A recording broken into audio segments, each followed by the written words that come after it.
छह लेवल के लिए हैं वही क्वेश्चन लिए हैं जो क्वेश्चन आपके एग्जाम के लिए इंपॉर्टेंट रह सकते हैं। फ्रेंड्स, आप सभी को पता है कि हर एग्जाम में सबसे ज्यादा क्वेश्चन जो पूछे जाते हैं विज्ञान यानी साइंस से पूछे जाते हैं। तो मैंने आपके लिए इस वीडियो में सभी इंपॉर्टेंट क्वेश्चन कवर किए हैं। तो चलिए स्टार्ट करते हैं फर्स्ट क्वेश्चन से। फर्स्ट क्वेश्चन है हमारा, विद्युत मोटर विद्युत ऊर्जा को किस ऊर्जा में परिवर्तित करता है? सही आंसर इसका ऑप्शन ए यांत्रिक ऊर्जा। जो विद्युत मोटर होता है वो विद्युत ऊर्जा को यांत्रिक ऊर्जा में कन्वर्ट करता है। मोस्ट इंपॉर्टेंट क्वेश्चन है आपके एग्जाम के लिए। फ्रेंड्स, हम विद्युत ऊर्जा को इलेक्ट्रिक एनर्जी भी बोलते हैं, ठीक है, इलेक्ट्रिक एनर्जी भी बोलते हैं और यांत्रिक ऊर्जा को हम मैकेनिकल एनर्जी भी बोलते हैं, ठीक है।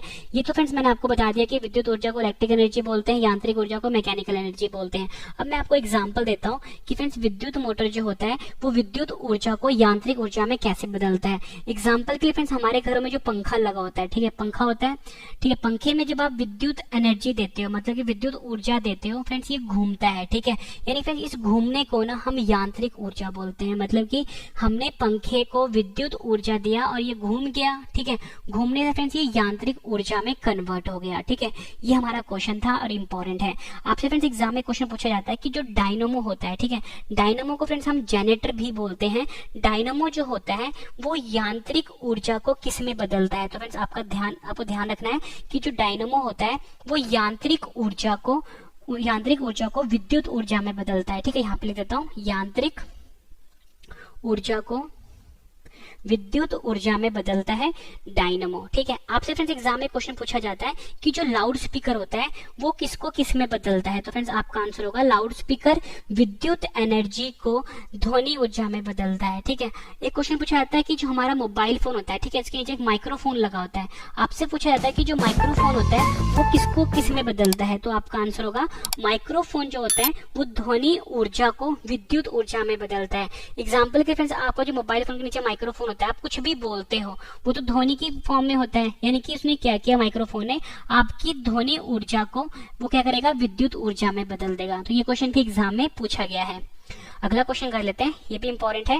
रेडियो सक्रिय किरणों का माप किस यंत्र द्वारा किया जाता है? सही आंसर है इसका option C Geiger Muller counter. Geiger Muller counter को हम जीएम काउंटर भी बोलते हैं। इसके द्वारा रेडियो सक्रिय किरणों का माप किया जाता है। या आप बोल सकते हो फ्रेंड्स जो रेडियो एक्टिव एलिमेंट होते हैं, रेडियो एक्टिव रेज होते हैं, उसका माप जो होता है वो गीगर मूलर काउंटर के द्वारा किया जाता है। और फ्रेंड्स आपसे ना एग्जाम में क्वेश्चन पूछा जाता है, जैसे मैंने यहाँ पे बताया कि रेडियो सक्रिय किरणें का माप हम गीगर मूलर काउंटर से करते हैं। आपसे पूछा जाता है कि जो रेडियो धर्मिता होता है वो क्या होता है? तो फ्रेंड्स रेडियो धर्मिता क्या होता है कि स्पॉन्टेनियस प्रोसेस होता है। इसमें अल्फा पार्टिकल, बीटा पार्टिकल और गामा पार्टिकल निकलते हैं। अल्फा पे फ्रेंड्स हमेशा पॉजिटिव चार्ज होता है यानी कि प्लस का साइन होता है। बीटा पे फ्रेंड्स होता है माइनस का साइन और गामा के ऊपर कोई भी चार्ज नहीं होता, ठीक है।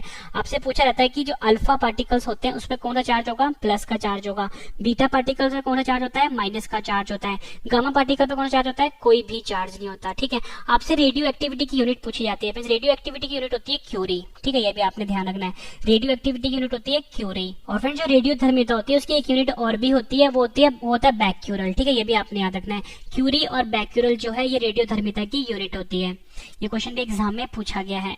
अगला क्वेश्चन कर लेते हैं, जब सूर्य अस्त होता है तब लाल क्यों दिखता है? सही आंसर इसका ऑप्शन बी प्रकिरणन के कारण। प्रकिरणन को हम स्कैटरिंग भी बोलते हैं। स्कैटरिंग के कारण जब भी सूर्य अस्त होता है वो हमें लाल रंग का दिखाई देता है। नेक्स्ट क्वेश्चन कर लेते हैं, विडाल टेस्ट किस रोग का पता करने के लिए किया जाता है? सही आंसर इसका ऑप्शन बी टाइफाइड। टाइफाइड रोग का पता करने के लिए विडाल टेस्ट किया जाता है, ठीक है।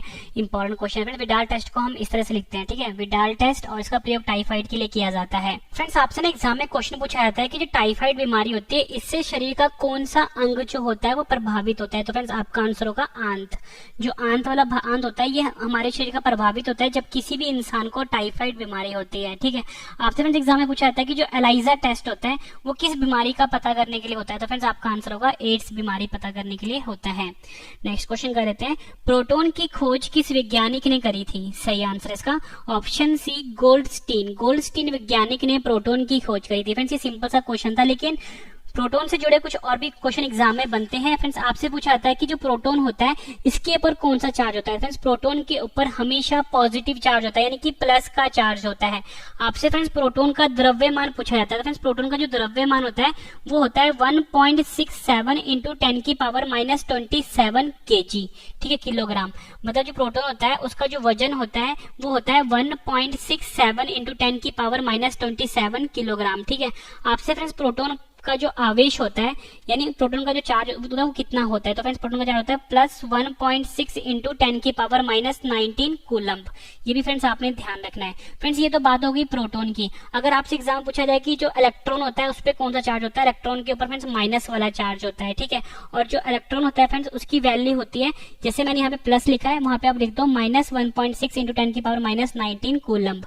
आपसे पूछा जाता है कि जो न्यूट्रॉन होता है उस पर कौन सा चार्ज होता है, न्यूट्रॉन में फ्रेंड्स कोई भी चार्ज नहीं होता। ये भी आपने ध्यान रखना है, इंपॉर्टेंट क्वेश्चन है।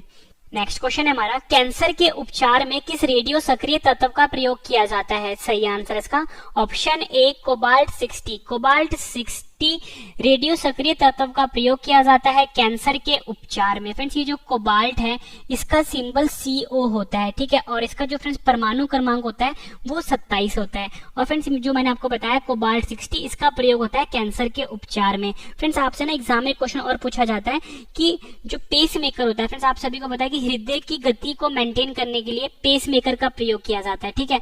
तो आपसे पूछा जाता है कि जो पेस मेकर होता है इसमें कौन सा रेडियो तत्व यूज होता है, तो फ्रेंड्स आपका आंसर होगा प्लूटोनियम 238। आपको याद रखना है प्लूटोनियम 238 का प्रयोग किया जाता है पेस मेकर में। ये क्वेश्चन भी फ्रेंड्स आपके एग्जाम के लिए काफी ज्यादा इंपॉर्टेंट है। नेक्स्ट क्वेश्चन है हमारा, आंखों की बीमारी जिसे कि हम दृष्टि वैषम्य और अम्बिन्दुकता और एस्टिमेटिज्म के नाम से भी जानते हैं को किस लेंस का प्रयोग करके ठीक किया जाता है। सही आंसर इसका option C cylindrical lens. Cylindrical lens का प्रयोग करके जो आंखों की बीमारी होती है जिसका नाम है दृष्टि वैषम्य, इसको हम अबिन्दुकता के नाम से भी जानते हैं और इंग्लिश में एस्टिमेटिज्म भी बोलते हैं, को ठीक किया जाता है सिलिंड्रिकल लेंस का प्रयोग करके। मोस्ट इंपॉर्टेंट क्वेश्चन है आपके एग्जाम के लिए। फ्रेंड्स ये जो दृष्टि वैषम्य या अबिन्दुकता बीमारी होती है एक ऐसी बीमारी है आंखों की कि अगर किसी भी इंसान को बीमारी होती है फ्रेंड्स कोई भी चीज जो होगी ना वो धुंधली नजर आएगी, मतलब ब्लर नजर आएगा इस बीमारी में, ठीक है। लेकिन इस बीमारी को ठीक किया जा सकता है अगर उस इंसान को सिलिंड्रिकल लेंस का चश्मा दे तो, ठीक है। फ्रेंड्स ये तो बात हो गई हमारी दृष्टि वैषम्य की और या बोल सकते हो अबिन्दुकता की।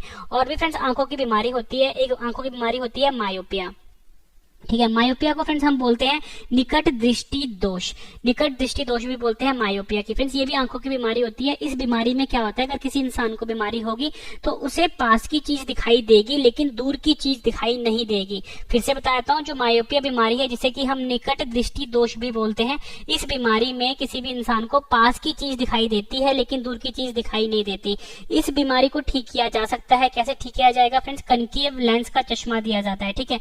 कनकेव लेंस का चश्मा दिया जाता है। और फ्रेंड्स हम कनकेव लेंस को अवतल लेंस भी बोलते हैं, ठीक है। अवतल लेंस भी बोलते हैं कनकेव लेंस को, ठीक है। मैंने आपको बताया निकट दृष्टि दोष जो होता है उसमें अवतल लेंस का चश्मा दें तो ठीक हो जाता है। फ्रेंड्स एक बीमारी होती है हाइपरमेट्रोपिया, ठीक है। इसे हम कहते हैं दूर दृष्टि दोष। दूर दृष्टि दोष में फ्रेंड्स क्या होता है, किसी बीमारी को अगर ये बीमारी किसी भी इंसान को बीमारी होती है उसे पास की चीज दिखाई नहीं देती लेकिन दूर की चीज दिखाई देती है दूर दृष्टि दोष में। फिर से बताता हूँ, दूर दृष्टि दोष में क्या होता है कि पास की चीजें उसे दिखाई नहीं देंगी लेकिन दूर की चीज दिखाई देगी दूर दृष्टि दोष में। इसको फ्रेंड्स ठीक किया जाता है अगर उस इंसान को उत्तल लेंस का चश्मा दे तो, यानी कि कन्वेक्स लेंस वाला चश्मा दे तो बीमारी ठीक हो जाती है। इंपॉर्टेंट क्वेश्चन रहेगा फिर जितना भी मैंने आपको बताया है, ठीक है। अगला क्वेश्चन कर लेते हैं, काफी ज्यादा इंपॉर्टेंट है ये। जर्मन सिल्वर में सिल्वर कितने प्रतिशत पाया जाता है। सही आंसर इसका ऑप्शन सी 0%। फ्रेंड्स यहाँ पे देखो जर्मन सिल्वर लिखा है, ठीक है। सिल्वर को हम चांदी भी बोलते हैं। तो आपसे पूछा गया कि जर्मन सिल्वर में सिल्वर कितना पाया जाता है, तो फ्रेंड्स आप तो ये सोचोगे कि जर्मन सिल्वर की बात हो रही है जिसमें सिल्वर तो जरूर होगा, लेकिन ध्यान रखना है आपने कि जर्मन सिल्वर में बिल्कुल भी सिल्वर नहीं पाया जाता। मतलब सिल्वर जो होता है वो 0% होता है, बस इसका नाम है जर्मन सिल्वर। तो फ्रेंड्स अब आपको ये पता होना चाहिए कि जर्मन सिल्वर में पाया क्या जाता है। फिर जर्मन सिल्वर में कॉपर, यहाँ पे लिख देता हूँ कॉपर जिसका सिंबल Cu होता है। दूसरा होता है जिंक, जिंक जिसको कि हम जस्ता भी बोलते हैं और इसका सिंबल Zn होता है। और तीसरा होता है इसमें निकल, ठीक है। ये तीन चीजें पाई जाती हैं जर्मन सिल्वर में। लिख देता हूँ यहाँ पे फिर से बता देता हूँ, कॉपर, जिंक और निकल। कॉपर जो होता है फ्रेंड्स में 60% पाया जाता है, जो जिंक होता है फ्रेंड्स वो 20% पाया जाता है, और निकल जो होता है वो भी 20% पाया जाता है जर्मन सिल्वर में। ये क्वेश्चन फ्रेंड्स एग्जाम में कई बार पूछा गया है, तो आपको ध्यान रखना है कि जर्मन सिल्वर में बिल्कुल भी सिल्वर नहीं पाया जाता, पर इसका नाम ही जर्मन सिल्वर है। फ्रेंड्स मैं आपको बता दूं, इस वीडियो में आपको मोस्ट इंपॉर्टेंट 20 क्वेश्चन करवाने वाला हूं। जब आपकी 20 क्वेश्चन कंप्लीट हो जाएंगे एक बार फिर से रिवीजन करवा दूंगा, ताकि फ्रेंड्स आपको सभी के सभी क्वेश्चन इसी वीडियो में अच्छे से समझ में आ जाए और याद भी हो जाए। सभी क्वेश्चन मैंने आपके लिए अच्छे लेवल के लिए हैं, थोड़े डिफिकल्ट है लेकिन एग्जाम में आते हैं इस टाइप के क्वेश्चन। और लास्ट में मैंने आपके लिए 10 क्वेश्चन का ऑनलाइन टेस्ट भी रखा है। नेक्स्ट क्वेश्चन कर लेते हैं, विद्युत धारा जिसे कि हम इलेक्ट्रिक एनर्जी भी बोलते हैं का एसआई पद्धति में मात्रक क्या होता है? सही आंसर इसका ऑप्शन डी एम्पेयर। एम्पेयर जो होता है ये विद्युत धारा का एसआई पद्धति में मात्रक होता है। फ्रेंड्स ये जो विद्युत धारा होता है मैंने आपको क्या बताया, इलेक्ट्रिक करंट भी बोलते हैं, ठीक है। और इलेक्ट्रिक करंट को फ्रेंड्स हमेशा हम आई से लिखते हैं, ठीक है। एक फ्रेंड्स रिलेशन होता है V = IR, ठीक है। इसमें जो I होता है फ्रेंड्स वो विद्युत धारा होता है, या आप बोल सकते हो इलेक्ट्रिक करंट होता है, ठीक है। यहाँ पे फ्रेंड्स एक R है, रेजिस्टेंस होता है, ठीक है। रेजिस्टेंस को हम हिंदी में प्रतिरोध बोलते हैं। आपसे फ्रेंड्स ये जो प्रतिरोध है यानी रेजिस्टेंस है इसकी यूनिट पूछी जाती है, तो इसकी यूनिट होती है ओम, ठीक है। यहाँ पे देता हूँ ओम, इंग्लिश में बोलते हैं और हिंदी में लिखते हैं हम इसको इस तरह से ओम, और फिर इसका सिंबल कुछ इस तरह का होता है, ठीक है। नेक्स्ट क्वेश्चन कर लेते हैं, न्यूटन की गति के किस नियम को जड़त्व का नियम भी कहते हैं? सही आंसर इसका ऑप्शन ए प्रथम नियम। न्यूटन की गति का जो प्रथम नियम है इसे जड़त्व का नियम भी कहते हैं। इंपॉर्टेंट क्वेश्चन है फ्रेंड्स, मैं आपको ये समझाता हूँ कि जो न्यूटन की गति का प्रथम नियम है वो है क्या। न्यूटन की गति का जो प्रथम नियम है वो कहता है यदि कोई वस्तु विराम अवस्था में है तो वो विराम अवस्था में ही रहेगी, और यदि एक समान चाल में सीधी रेखा में चल रही है तो वैसे ही चलती रहेगी जब तक उस पर कोई भी बाह्य बल लगाकर उसकी वर्तमान अवस्था में परिवर्तन ना किया जाए, ठीक है। ये होता है न्यूटन की गति का प्रथम नियम, और इसी को हम जड़त्व का नियम भी बोलते हैं, या बोल सकते हो लॉ ऑफ इनर्शिया भी बोलते हैं। यहाँ पे लेता हूँ लॉ ऑफ इनर्शिया के नाम से भी जाना जाता है, ठीक है। कुछ एग्जांपल्स दे देता हूँ मैं आपको कि जो आपके एग्जाम में पूछा जाता है। फ्रेंड्स आपसे एग्जाम में पूछा जाता है कि अगर कोई भी इंसान है, अगर वो पत्थर के ऊपर कोई पत्थर पड़ा है उस पे लात मारता है, उसके पैरों में चोट लग जाती है, तो वो किस कारण से लगता है? तो फ्रेंड्स आपका होगा जो न्यूटन का जो लॉ ऑफ इनर्शिया जो है इसके कारण। इसकी वजह साइंस क्या होता है, लॉ ऑफ इनर्शिया। इस कारण से फ्रेंड्स क्या होता है, जब कोई भी इंसान पत्थर पे लात मारता है उसे चोट लगती है, ठीक है। इंपॉर्टेंट क्वेश्चन है, आपसे फ्रेंड्स एग्जाम में क्वेश्चन पूछा जाता है कभी भी कोई इंसान अगर बस में बैठा है, ठीक है, बस में बैठा है और बस वाला जब ब्रेक मारता है वो आगे की तरफ क्यों होता है? तो फ्रेंड्स उसके पीछे भी लॉ ऑफ इनर्शिया है, या बोल सकते हो जड़त्व का नियम है, ठीक है। ये क्वेश्चन भी एग्जाम में कई बार पूछा गया है। अगला क्वेश्चन कर लेते हैं, काफी इंपॉर्टेंट है ये। रेडियो सक्रियता जिसे कि हम रेडियो एक्टिविटी भी बोलते हैं की खोज किस वैज्ञानिक ने करी थी? सही आंसर इसका option A Henri Becquerel. Henri Becquerel ने रेडियो सक्रियता या बोल सकते हो रेडियो एक्टिविटी की खोज करी थी। इंपॉर्टेंट क्वेश्चन है आपके एग्जाम के लिए। फ्रेंड्स मैंने आपको ऊपर बताया था कि जो रेडियो एक्टिविटी होता है यानी रेडियो सक्रियता होता है ये एक स्पॉन्टेनियस प्रोसेस है। इसमें क्या होता है, अल्फा पार्टिकल्स, बीटा पार्टिकल्स और गामा पार्टिकल्स निकलते हैं। Alpha particle friends positive charge होता है, मैंने आपको ऊपर बताया था। बीटा पे नेगेटिव चार्ज होता है, गामा के ऊपर कोई भी चार्ज नहीं होता। रेडियो एक्टिविटी की यूनिट होती है बैक्यूरल और क्यूरी, 2 यूनिट होती है इसकी, ठीक है। बैक्यूरल और क्यूरी जो है ये रेडियो सक्रियता की यानी रेडियो एक्टिविटी की यूनिट्स होती हैं, ठीक है। इंपॉर्टेंट क्वेश्चन है आपके एग्जाम के लिए। नेक्स्ट क्वेश्चन कर लेते हैं।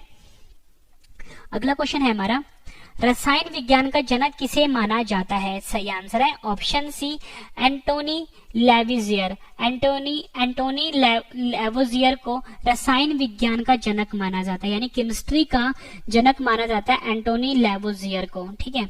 नेक्स्ट क्वेश्चन है हमारा, प्रकाश संश्लेषण का केंद्र क्या होता है? सही आंसर इसका ऑप्शन ए पर्णहरित को हम क्लोरोप्लास्ट भी बोलते हैं। ये प्रकाश संश्लेषण का केंद्र होता है। मोस्ट इंपोर्टेंट क्वेश्चन है आपके एग्जाम के लिए। फ्रेंड्स प्रकाश संश्लेषण को हम फोटोसिंथेसिस भी बोलते हैं, ठीक है, फोटोसिंथेसिस भी बोलते हैं।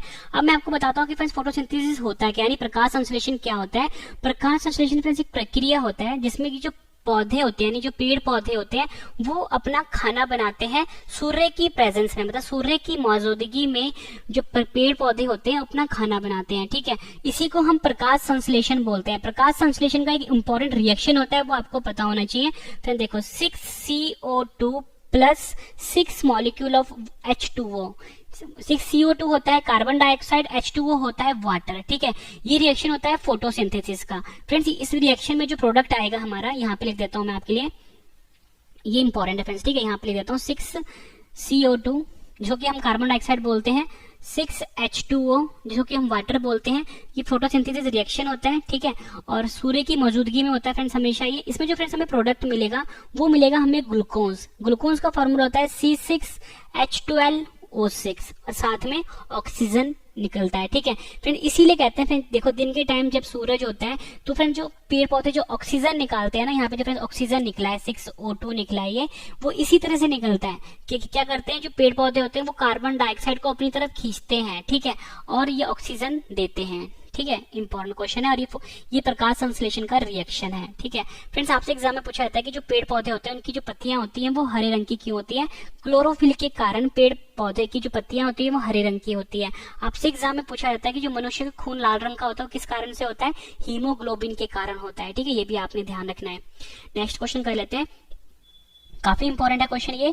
भू स्थिर उपग्रह जिसे कि हम जियो स्टेशनरी सैटेलाइट भी बोलते हैं कि पृथ्वी तल से ऊंचाई कितनी होती है? सही आंसर इसका ऑप्शन ए 36,000 किलोमीटर। 36,000 किलोमीटर दूर है भू स्थिर उपग्रह जिसे कि हम जियो स्टेशनरी सैटेलाइट भी बोलते हैं। फ्रेंड्स ये 36,000 किलोमीटर जो मैंने लिखा है ना, ये हमने राउंड ऑफ में लिखा है। वैसे जो एक्चुअल होता है वो होता है 35,786 किलोमीटर। ये आपको दोनों वैल्यू याद करनी है क्योंकि एग्जाम में अलग अलग बार देके पूछा गया है। ठीक है, अब हम बात करते हैं फ्रेंड्स ये उपग्रह क्या होता है। सबसे पहले फ्रेंड्स मैं आपको चीज समझाता हूँ कि जो हमारी पृथ्वी है, ठीक है, पृथ्वी है, पृथ्वी के चारों तरफ जो फ्रेंड्स चक्कर लगाती है ना उसको हम उपग्रह बोलते हैं। जैसे कि मैं आपको एग्जांपल देता हूँ, जो चंद्रमा है, ठीक है, चंद्रमा क्या है? एक नेचुरल उपग्रह है या बोल सकते हो प्राकृतिक उपग्रह है। ये हमारे पृथ्वी के चारों तरफ चक्कर लगाता है। वैसे फ्रेंड्स कोई भी जो उपग्रह होता है ना वो बस पृथ्वी के चारों तरफ चक्कर लगाता है, उसी को हम उपग्रह बोलते हैं। यहाँ पे फ्रेंड्स बात हुई थी भू स्थिर उपग्रह की। ठीक है, मैंने आपको बताया 35,786 किलोमीटर दूर है। एक क्वेश्चन फ्रेंड्स सबसे ज्यादा इंपॉर्टेंट पता है क्या पूछा जाता है आपसे, कि अगर ये हमारा पृथ्वी है, ठीक है, अगर ये हमारा पृथ्वी है यहाँ पर और ये अगर भू स्थिर उपग्रह है, इसका जो फ्रेंड्स फेस है ना वो हमेशा पृथ्वी की तरफ ही क्यों रहता है? तो फ्रेंड्स आपने ये ध्यान रखना है कि इसकी जो फ्रेंड्स स्पीड है घूमने की अपने एक्सिस पे, ठीक है, मतलब ये जो अपने कक्ष पे घूमता है ये स्पीड और ये जो फ्रेंड्स इसके चारों तरफ घूम रहा है, मतलब ये जो उपग्रह है जो पृथ्वी चारों तरफ घूम रहा है, दोनों की स्पीड बराबर है। इसलिए फ्रेंड्स दोनों का जो फेस होता है ना वो हमेशा एक तरफ रहता है।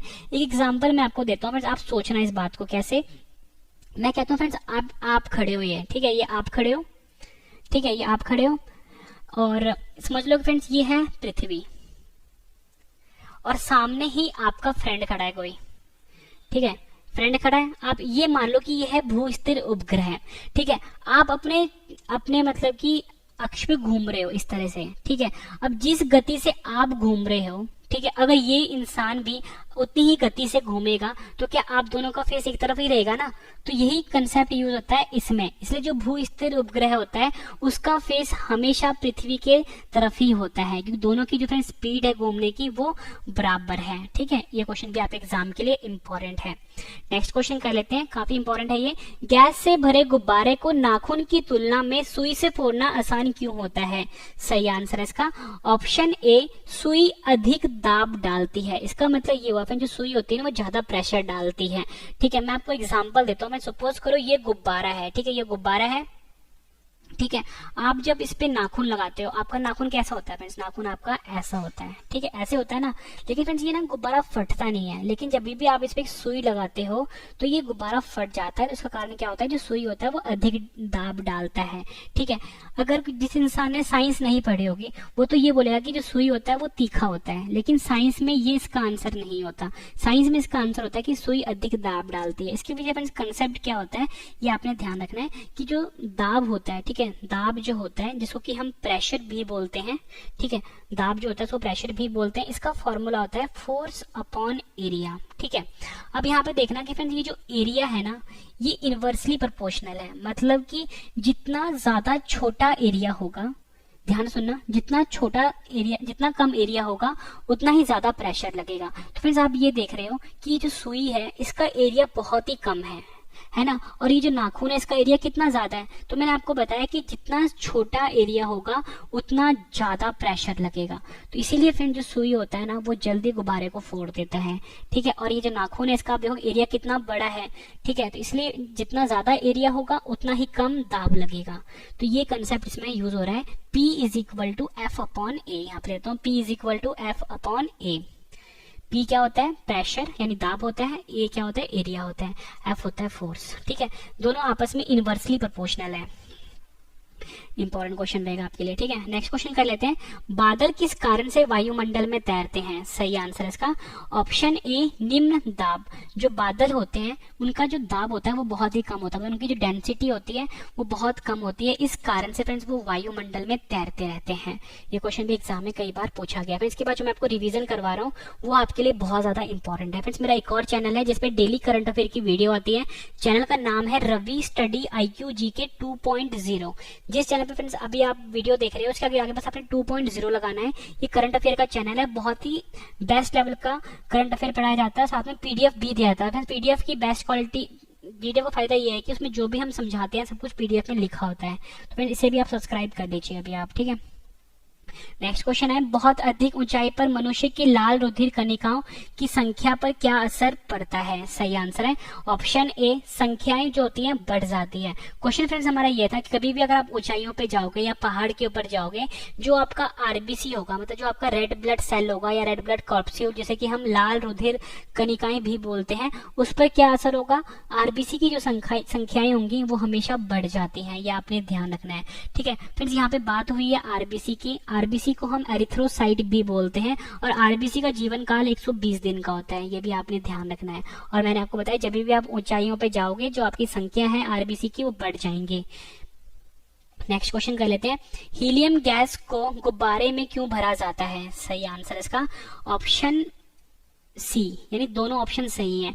ज्यादातर आपको एग्जाम में मिलेगा ऑप्शन ए, यानी कि वायु से हल्की होती है। लेकिन एक रीजन और भी होता है कि जो हीलियम होता है ना वो आग नहीं पकड़ता, ठीक है। मैं आपको भी चीज समझाता हूँ, ठीक है। आपको दोनों चीजें याद रखनी है, वायु से हल्की होती है, ज्यादातर आपको एग्जाम में सिर्फ यही ऑप्शन मिलेगा। लेकिन कभी कभी पेपर टफ करने के लिए फ्रेंड्स ये भी डाल देते हैं कि हीलियम आग नहीं पकड़ता। कैसे, देखो मैंने आपको बताया कि हीलियम गैस को हम गुब्बारे में भरते हैं क्योंकि ये वायु से हल्की होती है, ठीक है। ये तो रीजन हो गया। एक है कि हीलियम आग नहीं पकड़ता, क्यों नहीं पकड़ता फ्रेंड, देखो हीलियम ना, मैंने आपको बताया हीलियम हल्की गैस होती है, लेकिन फ्रेंड जो हाइड्रोजन गैस होती है ना वो भी हीलियम की तरह हल्की होती है। लेकिन हम जो हाइड्रोजन गैस है इसे गुब्बारे में नहीं भरते। गुब्बारे में हम इसलिए नहीं भरते क्योंकि फ्रेंड ये जो हाइड्रोजन गैस है ये ज्यादा तापमान पर आग पकड़ लेता है, लेकिन जो हीलियम होता है ना फ्रेंड्स ये आग नहीं पकड़ता। इसलिए हमेशा हम जो है हीलियम को मिक्स करते हैं गुब्बारे में। फिर जो पैराशूट होता है ना, पैराशूट में भी हम हाइड्रोजन नहीं डालते क्योंकि हाइड्रोजन क्या होगा, वो आग पकड़ लेगा, लेकिन हीलियम आग नहीं पकड़ता। इसलिए हम गुब्बारे और पैराशूट में हीलियम गैस को मिलाते हैं, ठीक है। क्योंकि हीलियम जो है इनर्ट गैस है। और फ्रेंड्स ये जो हीलियम है इसका जो एटॉमिक नंबर होता है ना फ्रेंड्स वो 2 होता है, और हीलियम का जो फ्रेंड्स सिंबल होता है वो H ही होता है, ठीक है।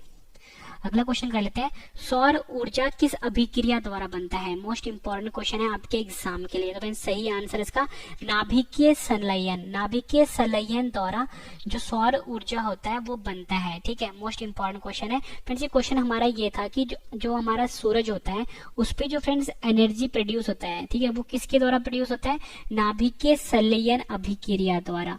नाभिकीय संलयन को फ्रेंड्स हम बोलते हैं न्यूक्लियर फ्यूजन रिएक्शन बोलते हैं, ठीक है। यहाँ पे लिख देता हूँ, न्यूक्लियर फ्यूजन रिएक्शन बोलते हैं हम नाभिकीय संलयन रिएक्शन को, ठीक है। मोस्ट इंपॉर्टेंट क्वेश्चन है आपके एग्जाम के लिए।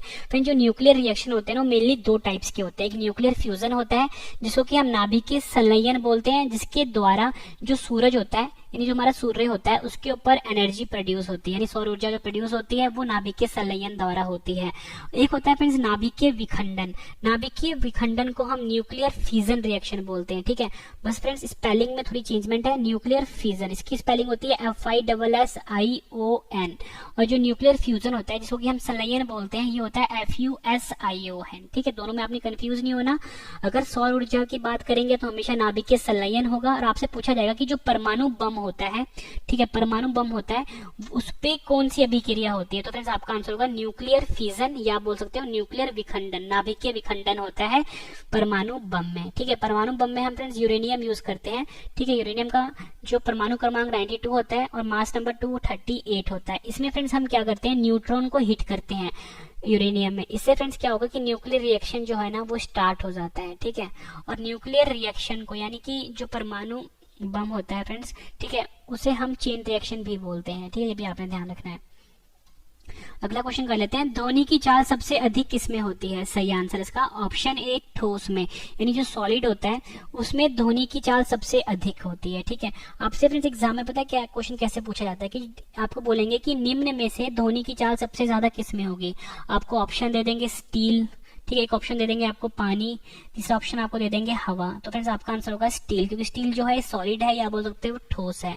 ठीक है, इंपॉर्टेंट क्वेश्चन है आपके एग्जाम के। फ्रेंड्स जो हमारा सॉलिड होता है ना, इसके जो मॉलिक्यूल्स होते हैं वो काफी टाइटली पैक्ड होते हैं, इस कारण से जो ध्वनि की चाल सबसे ज्यादा ठोस में होती है, या आप सॉलिड बोल सकते हो सॉलिड में होती है। एक एग्जांपल देता हूँ, वैसे आपने देखा होगा जो गांव में छोटे बच्चे जो होते हैं ना, वो ट्रेन की पटरियों पे अपने कान लगा के सुनते हैं कि ट्रेन आने वाली है या नहीं। ट्रेन जो होती है ना फ्रेंड्स काफी दूर होती है, लेकिन उनको पता लग जाता है कि ट्रेन आने वाली है, क्योंकि फ्रेंड्स जो ट्रेन जब चलती है उससे जो फ्रेंड ध्वनि प्रोड्यूस होती है ना, काफी दूर तक सुनाई देती है, क्योंकि ये जो पटरियां होती है ना, ये ठोस होती है, मतलब लोहे की बनी होती है। इस कारण से जो ध्वनि की चाल होती है सबसे ज्यादा होती है ठोस में। ठीक है, ये मैंने आपको एग्जांपल दे दिया। फ्रेंड्स मैंने आपको ये 20 क्वेश्चन करवाए, उम्मीद करता हूँ फ्रेंड्स आपको सभी क्वेश्चन अच्छे से समझ में आ गए होंगे। अब मैं आपको सभी क्वेश्चन एक बार रिवीजन करवाने वाला हूँ, ताकि फ्रेंड्स आपको सभी के सभी क्वेश्चन इसी वीडियो में अच्छे से समझ में आ जाए और याद हो जाए। फ्रेंड्स सबसे बेहतरीन तरीका होता है पढ़ने का कि पहले आप पढ़ो, उसके बाद आप रिवीजन करो, तो मैं आपको उसी बेहतरीन तरीके से पढ़ा रहा हूँ। ठीक है फ्रेंड्स, तो चलिए स्टार्ट करते हैं रिवीजन पहले क्वेश्चन से। विद्युत मोटर विद्युत ऊर्जा को किस ऊर्जा में परावर्तित करता है? आंसर इसका यांत्रिक ऊर्जा, इसे हम मैकेनिकल एनर्जी भी बोलते हैं। अगला है हमारा, रेडियो सक्रिय किरणों का माप किस यंत्र द्वारा किया जाता है? आंसर है गीगर मूलर काउंटर। अगला है हमारा, जब सूर्य अस्त होता है तब लाल क्यों दिखता है? आंसर है प्रकीर्णन के कारण। अगला है हमारा, विडाल टेस्ट किस रोग का पता करने के लिए किया जाता है? आंसर है टाइफाइड। अगला क्वेश्चन कर लेते हैं। अगला क्वेश्चन है हमारा, प्रोटॉन की खोज किस वैज्ञानिक ने की थी? आंसर इसका गोल्डस्टीन वैज्ञानिक ने करी थी। फ्रेंड्स ऊपर जो मैंने क्वेश्चन करवाया था वो मैंने आपको एक्सप्लेन नहीं करवाया, ठीक है, थोड़ा सा एक्सप्लेन कर देता हूँ इस क्वेश्चन में। ये क्वेश्चन मैंने आपको करवाया था ना कि रेडियो सक्रिय किरणों का माप हम गीगर मिलर काउंटर द्वारा करते हैं। यहाँ पे फ्रेंड्स एक हाइग्रोमीटर आया था। ठीक है, हाइग्रोमीटर जो होता है ना फ्रेंड्स, इसे हम वायुमंडल की आर्द्रता मापते हैं। ठीक है, फेदोमीटर से फ्रेंड्स हम समुद्र की गहराई मापते हैं, और एनीमोमीटर से हम, ये आपने ध्यान रखना है, हवा की गति को मापते हैं। ठीक है, इंपॉर्टेंट क्वेश्चन है। अब हम रिवीजन करते हैं जो रह गया क्वेश्चन। कैंसर के उपचार में किस रेडियो सक्रिय तत्व का प्रयोग किया जाता है? आंसर है कोबाल्ट 60। आंखों की बीमारी दृष्टि वैषम्य, जिसे कि अबिंदुकता या एस्टिमेटिज्म भी कहते हैं, को किस लेंस का प्रयोग कर ठीक किया जाता है? आंसर है सिलिंड्रिकल लेंस। जर्मन सिल्वर में सिल्वर कितने प्रतिशत पाया जाता है? आंसर है 0%। विद्युत धारा का एसआई पद्धति में मात्रक क्या होता है? आंसर है एम्पेयर होता है। न्यूटन की गति के किस नियम को जड़ता का नियम भी कहते हैं? आंसर है प्रथम नियम। रेडियो सक्रियता रेडियो एक्टिविटी की खोज किस वैज्ञानिक ने की थी? आंसर है हेनरी बैक्यूरेल। रसायन विज्ञान का जनक किसे माना जाता है? आंसर है एंटोनी लैवोजियर।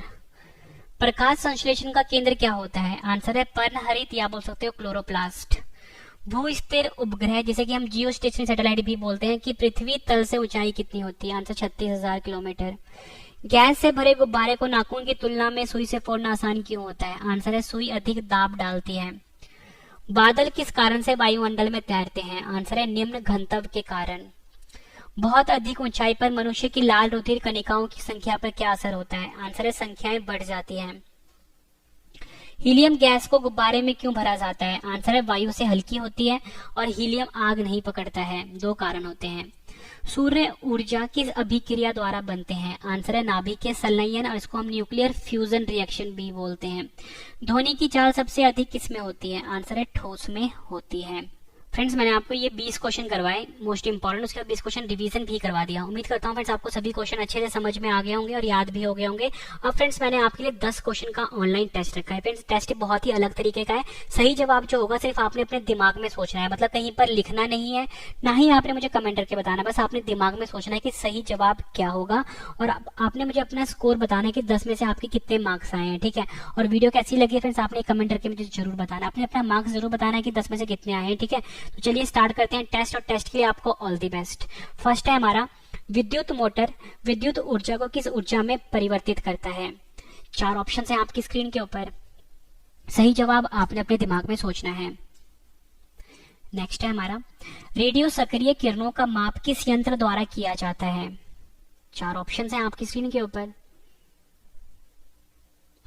जब सूर्य अस्त होता है तब लाल क्यों दिखता है।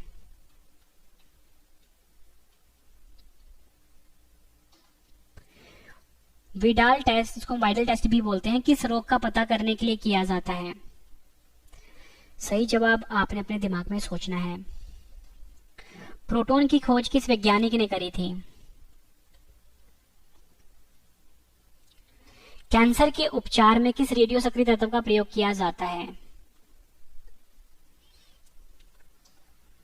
आंखों की बीमारी दृष्टि वैषम्य, जिसे कि अमृदुकता या एस्टिमैग्मेटिज्म भी बोलते हैं, को किस लेंस का प्रयोग करके ठीक किया जाता है। जर्मन सिल्वर में सिल्वर कितने प्रतिशत पाया जाता है।